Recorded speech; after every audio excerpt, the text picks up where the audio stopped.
Ой, показалось, что ли, слышишь? Да, а то это что, индикатор, плюс. Пробил он полностью ее. Обрать сток 400 вольт, это не шутки. Этот электрический котел обогревал весь дом Исы Албагачиева. Мужчина сам чуть не пострадал в результате перепадов напряжения, когда с первыми морозами в одно утро решил включить дома отопление. Прослуживший столько лет, котел теперь, видимо, легче выбросить. Ремонт обойдется дорого, да и необходимых запчастей найти сложно. Это котел, водонагреватель электрический. Канадский, очень, в этих бабах, республики Моканул. Что, 75 тысяч, тогда отдавал, бен. Сток хачти хасу, но обратно. Хияс халут тартуш, тут ток тебе закеса на вахтурсу. Бягр, а да хоть или чуть бяга, вот я разобрал, отключил полностью. Дома что горячей воды нету сейчас. Уже поедем бац. Бац, а разобрать ты сумаш без, хотели клал вес, охчаштил, вес, хаянер, хыдыр, зедок по-другому. Ладно, я потерплю, а сумму хыдыр бих хыбаржден. Ущерб Иса Албагачиев понес действительно серьезный. В один день у семьи сгорели роутер, приставка для телевизора, генератор, 2 стабилизатора напряжения, более 20 диодных ламп, уличный диодный фонарь, стиральная машина, зарядное устройство для телефона и не только. Словом, практически вся техника. Мужчина признается, особенно обидно за генератор. Его Иса приобрел совсем недавно. Он практически новый, но уже не пригоден для использования. Я ее не включил, например, первый раз. Отключите ход счетчик. Дача была первый раз, да, был даже. Этот момент именно на случаях они. Местные жители в один голос заявляют, причина выхода из строя бытовой техники и оборудования частое замыкание вследствие обрыва нулевых проводов, которые проложены от основных линий электропередачи к домовладениям через дорогу. Проблема таких замыканий на улице Албагачиева тянется уже не первый год. Куда только местные жители не обращались. На руках многочисленные заявления с просьбой решить их наболевший вопрос. Ерик причин фи, да, ноль.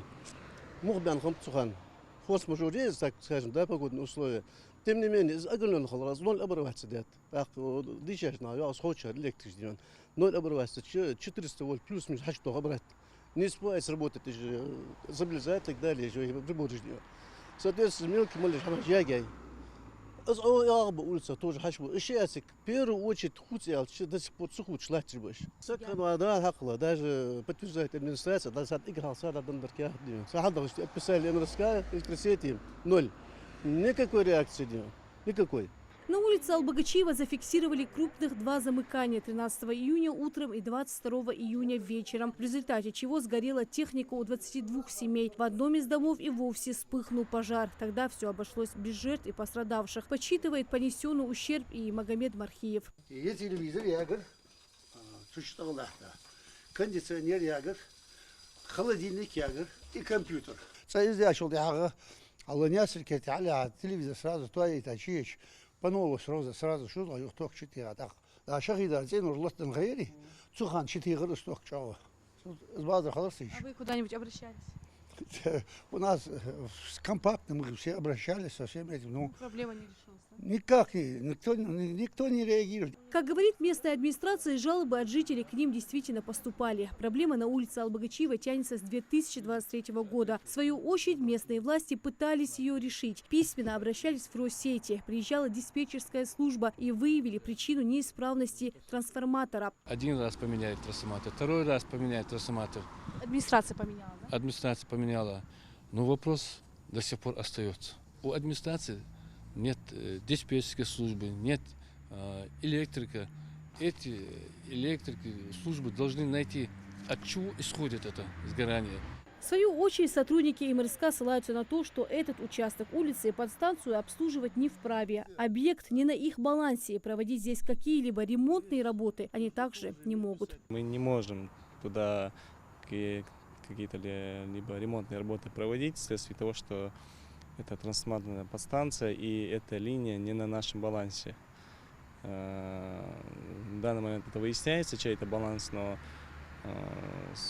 мы все свою документацию подняли, так как эта трансформаторная подстанция старая, может где-то завалялась, не знаю, не на нашем балансе. Вот, и эти ремонтные работы проводить работы по замене провода, капремонт производить мы не можем. Кому-то эти линии точно принадлежат. Прояснить ситуацию поможет только проверка и время. Жители не собираются мириться с такими объяснениями. Они надеются, что кто-то ответит за понесенный ими ущерб. Впереди холода, и нужно успеть приобрести новые котлы или провести ремонт отопления. Иначе греть будут только обещания, которым тоже сложно поверить. Лида Цычоева, Молдгирей Архильгов, Магаз 24.